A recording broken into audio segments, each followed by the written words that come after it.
It's true for almost everybody that I've known, and I certainly will guarantee you that it's a thing that's true for me. When I was younger, I had no idea what I was spending my money on and how much I was doing that was entirely wasteful. Today I want to talk about the subject of spent means gone on the Daily Summation from Kurt's Religion and Politics. I'm your host, I'm Kurt, and today is Sunday, the 28th of November of 2021. Welcome to everyone who's here on Rumble, on the podcast, and on YouTube. Thank you for coming along today, and hopefully I'll present something that's meaningful to you. Where I talk about the subject of my having been wasteful, I want to spend just a little bit of time talking about this concept where economics is concerned. I'm going to go ahead and go through my notes really quickly, and hopefully that will help you to get some idea exactly where I'm coming from. So let me go ahead and do that. We're going to go back to the bread idea from a few days ago. We talked about bread, right? You may or not know that. That's okay. You run into the place where you keep your bread, reach in without thinking, and grab a couple of slices for a sandwich. When you do so, you notice you're emptying the bread bag. It's at this point you know you need to buy bread. Doesn't take much of a genius to figure that out, right? If resources are not finite in any other way, in that way, they surely are. What you have in your hands, if you actually have a good reason to have it, and that may include things like, so I can retire someday, you at least want to keep in stock, as it were, if not hold on to. There's a concept that is a sort of an answer to part of the Keynesian economic idea. If you're not familiar with it, look it up, Keynesian economics. Whether directly or indirectly, Keynesian economics states or implies something like when somebody's window is broken, that stimulates the economy because the owner of the window must buy a replacement pane. Maybe more than just the pane, but the point is they have to buy a new pane. Let me show you a couple of screenshots to explain that better. Thanks to the University of St. Thomas in Houston, Cameron School of Business, for having this nice little explanation on their website. Here's screenshot number 1. Let me read it. Critics of Keynesian economics often use the so-called broken window fallacy, they call it a fallacy, I disagree, advanced in the 19th century by French economist Frédéric Bastiat, to reject the role of government spending in stabilizing the economy. According to this fallacy, if a hooligan breaks a window of a bakery, the subsequent repair expenditures by the baker will have no net benefits for the economy. This is supposedly because if the baker had not spent his money to fix his broken window, he could have spent it on something else, say buying a new jacket. Thus, while it would be true that the fixing of the window would have a positive multiplier effect on the economy, this positive effect would be exactly offset by the negative multiplier effect of foregoing the purchase of the jacket. I'm going to do one more screenshot from this blog entry. It was a blog entry that this came from. To show how this relates to taxation. But I want it understood. Where I really want this to land is in what actually happens when somebody breaks a window, like they did at a local chicken restaurant, causing it to go away. Here's the second screenshot. And I'm going to go ahead and read it. It is, the above argument is often used by opponents of Keynesian economics to reject any role for government fiscal policy in macroeconomic stabilization. Specifically, and just like the above bakery example, critics assert that any money raised by the government through taxation to finance its spending would have no net effect on the economy because such taxation leaves less money for the private sector to spend. In other words, any government spending would simply crowd out an equivalent amount of private spending, leaving total aggregate spending in the economy unchanged. If correct, The above fallacy, and it's not a fallacy, it sort of is. I'll explain that in a minute. If correct, the above fallacy could spell the end of Keynesian economics. This implies there was a beginning to Keynesian economics, and you could argue that in some senses there are, but not in any real meaning as we know it. Indeed, such an argument underlies much of the anti-Keynesian attacks on government stimulation efforts during the recent economic crisis. The fallacy, however, is not correct, and I won't get into their reasons for that, but you can see some of what they're saying to make it so that they believe that it is.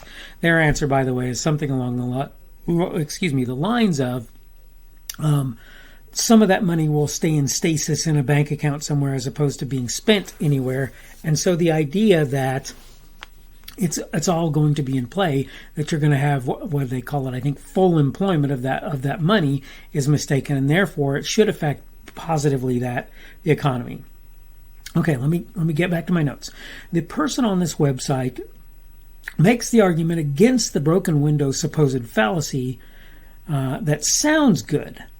In this edition of the Daily Summation, I want to go into why that person is mistaken. The beginning of that reason is the assumption that savings, either by a business or an individual, do not benefit the economy. Even if you can make that assertion in the short term, it doesn't hold up in the long. The reason is summed up in the title of this piece. Spent is gone. Okay, there's my notes. And I've already gone farther than I like to when I do my notes. I like to spend less than half the time on my notes. Today I felt the need to include those two screenshots, and you can sort of see why. Let me explain where I am. First of all, that individual at some point is likely to spend that money, and if he doesn't, he's going to pass it on to others who likely will. Okay? If he puts the money in a savings account, if it doesn't go into the economy, that doesn't mean it's never beneficial. Fact is, though, if he puts it in a savings account, one of the things that you'll hear people talking about is how much money is chasing how many goods, how much goods.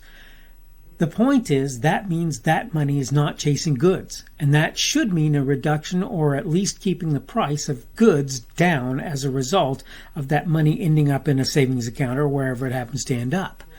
Okay, so that's one thing that you can say immediately that's beneficial about that. But imagine this. That baker doesn't just maybe want to buy a new jacket, a new coat, whatever. What if he wants to expand his bakery, or he wants to make a new bakery on the other side of town so that people don't have to travel quite so far to get their bread? The point here is this. Just because a person doesn't employ money right this moment to do whatever it is that they're doing doesn't mean they're not doing something beneficial to the economy. That is fallacious. Not the broken window concept is fallacious. When you break the window, the resource of the window, which has value, is gone.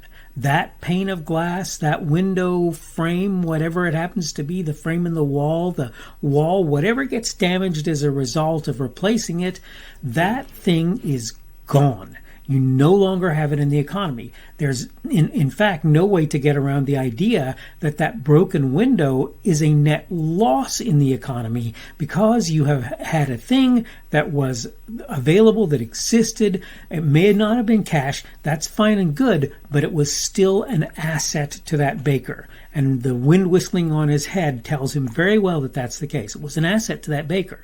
There's really no way to get around that. There's so many ways that I could argue against this, but the simplest is to say that in fact there was a net loss at the beginning, then there was a net gain in the asset again that actually was a loss in the process and that caused a wash. Regardless whether the baker is able to buy a jacket or even to expand his bakery, regardless all of that, there is a loss in this process. And this is what you need to keep in mind. Looking at my time, I see that I'm running out of time. Keep in mind that when somebody destroys something, they are creating a net loss, and my answer to that is spent means gone, and that means a window just as much as it does cash. Okay, I need to go ahead and wrap this up. This is the Daily Summation from Kurt's Religion and Politics. I'm your host. I'm Kurt. Today is Sunday, the 28th of November of 2021. That means tomorrow will be Monday, the 29th of November of 2021. Beginning of that week for lots of people, work week for lots of people. Beginning of the Christian week is today. So happy new week to you, as it were. Thank you for coming on Rumble, on the podcast, and on YouTube. Thank you for visiting with me today. Remember, Rumble is my preferred platform. If you want, you can give me a boxing glove or a plus on Rumble to show me that you enjoyed what I did or thought that it was worth your time. You can give me a minus if you have an issue with what I did, it's not worth your time or whatever. You can give me a thumbs up or a like on YouTube as well if that same thing is true. You can give me a thumbs down or dislike if you don't like what it is that I had to say. Remember that on any platform where I put my content, you can comment if comments are available, and I will do my best to pay attention to what it is that you have to say. Subject for today was spent means gone, and tomorrow we're going to talk about taking policing back. And I want to make one thing perfectly clear. I am not saying that the current policing should go away. That's not what I'm arguing. Hope you're having a good day today. Hope everything is going well for you, and hopefully we will see you again on, I believe it will be Monday's edition of the Daily Summation from Kurt's Religion and Politics. The speaker on this edition of the Daily Summation is Kurt Schubert. This video was recorded on Sunday, November 20th of 2021. The Daily Summation is created for Kurt's Religion and Politics.